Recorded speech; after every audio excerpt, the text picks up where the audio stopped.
Order! Order! You are an incorrigible delinquent at times. Behave yourself, man!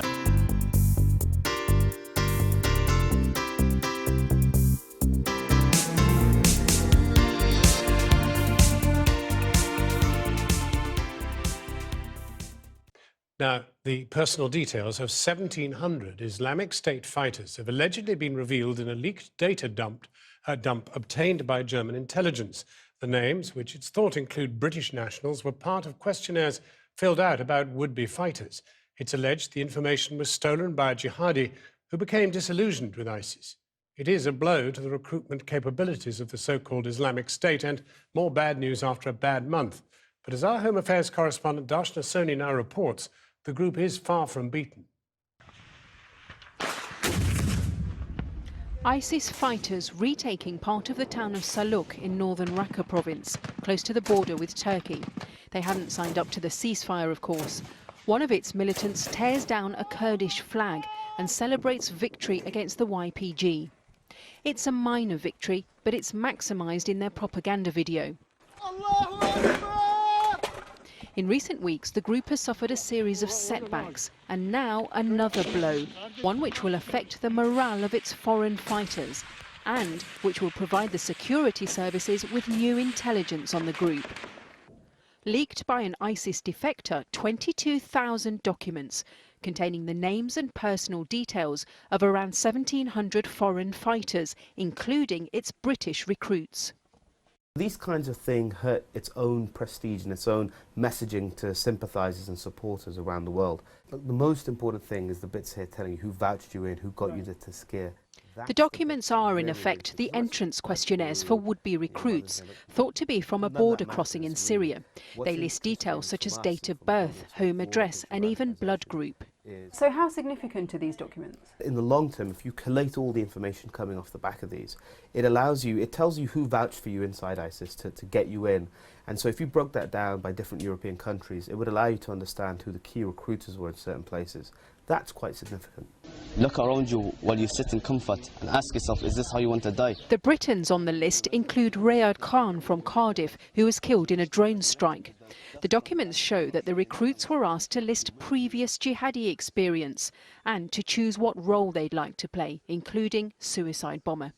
But their real value is in revealing networks, key recruiters and the links between them. Bloody hell, I'm going to buy some hair clips.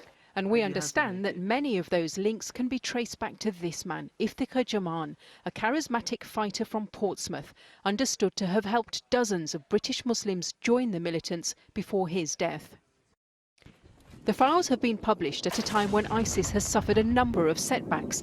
It has lost big chunks of territory and access to oil revenues.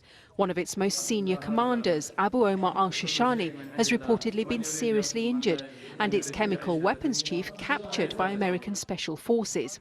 Added to that, 66 fighters defected to the FSA in northern Syria. But analysts warn of exaggerating their decline. It's an organisation that has got pretty deep roots now and has got a pretty substantial sort of base, and is going to take some time to be really, well, first moved back from the territory it's controlled, and second, completely eradicated. According to the Institute of the Study of War, ISIS may have faced territorial losses in February in Syria and Iraq, but it made gains elsewhere. It strengthened its presence in Libya around Sirte, and the group reached further afield, with attacks or arrests in nations across the region. The documents may not immediately affect the ability and influence of ISIS on the ground, but the fact that they've been leaked will affect the reputation of an organisation for whom propaganda is everything. Darshana Soni reporting. Well, now we're joined from New York by the former Director of Global Counter-Terrorism at MI6, Richard Barrett. And with me in the studio here, Rashad Ali, a former member of the extremist Islamist group Hizb ut-Tahrir, and now working for the Institute for Strategic Dialogue, a think tank that works to counter violent extremism. Richard Barrett, what surprises you about these documents? I mean, it is surely surprising to find such a bureaucracy survived life out there on the battlefield. Yes, there's no escape from bureaucracy, quite clearly. But, you know, in fact, the documents found in Kandahar after the American invasion of Afghanistan and in Sinjar in western Iraq in 2007 were really very, very similar to these documents. So Al-Qaeda, the Al-Qaeda roots of the Islamic State are still very evident in the bureaucratic approach that they take. Do you think that this is something which is sort of psychologically a blow to ISIS, or it's just some fun for the Western powers to examine who of their people has gone out to fight? Well, every knock to ISIS is seen as a blow by us, but a sort of victory by them. And I think they'll say, well, this guy was a defector, that justifies us taking more action against people who are likely to defect, so that's why we're not letting you escape the Islamic State and so on. And they can turn it to a certain extent to their advantage. But on the minus side, although these records date back to 2013, so already quite a long time ago, they really do provide enormous insight into the sort of people who've been joining the organization, where they're coming from, and as was said earlier, the networks that have brought them in. One of the things which is also perhaps surprising is the detail that they enter into these documents about the people they actually execute. They have individual files on each execution. We thought they just chopped their heads off. Well, yes, it is interesting, the detail that they go to.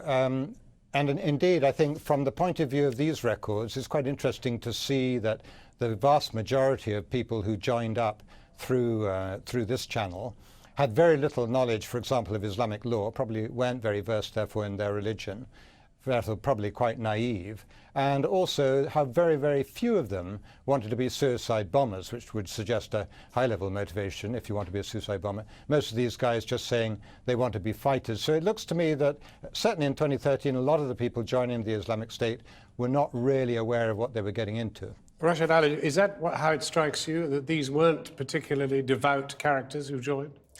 I think there's a mix. So I think the numbers of people that signed up for suicide bombing are quite, I think, disproportionate. And in terms of it's the small hundreds, I think, in the whole figure.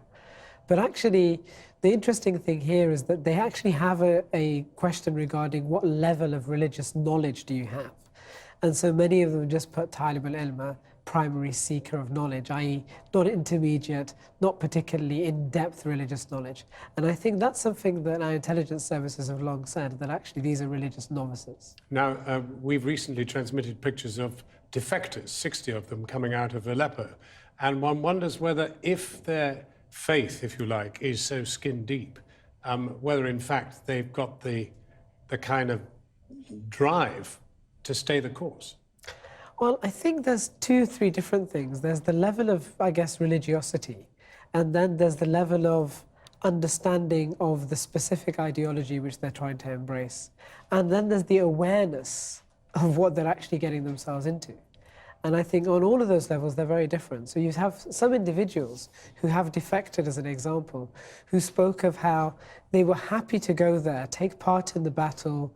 In fact, they were happy to witness stoning of adulterers, which they saw was perfectly legitimate. But then when they started turning on other Muslims, this for them was a red line that was crossed. So I think it depends, again, really. There are some who are quite driven ideologically, and they see this as almost not meeting up to their pure ideological standards. And others who I think didn't realize what the hell they were getting themselves into. Richard Barrett, do you, I mean, taking all the information that you pick up whilst you're there in New York, do you sense ISIS is very gradually being eroded? I do sense that, yes, certainly in Iraq and Syria it's fraying at the edges and people are tugging quite vigorously at those loose threads. But of course, that doesn't mean to say that it's going to disappear, and there's still nothing really available to replace it, which is probably the biggest problem of all. And I think while it's suffering setbacks in Iraq, Syria, it is trying to advance in Libya. We saw 2 attacks recently in Tunisia, for example. And I think that it, beyond its sort of territorial areas, it will also think whether there's scope to do more things like the Paris attack of November. Because for ISIS, the main thing is to keep in the headlines. And you want to be positive, of course, in the headlines by their terms rather than negative. So I think they will be looking to do other things the more that blows come against them. Richard Barrett, Rashid Ali, thank you both very warmly. Thank you. I've been getting away with it all my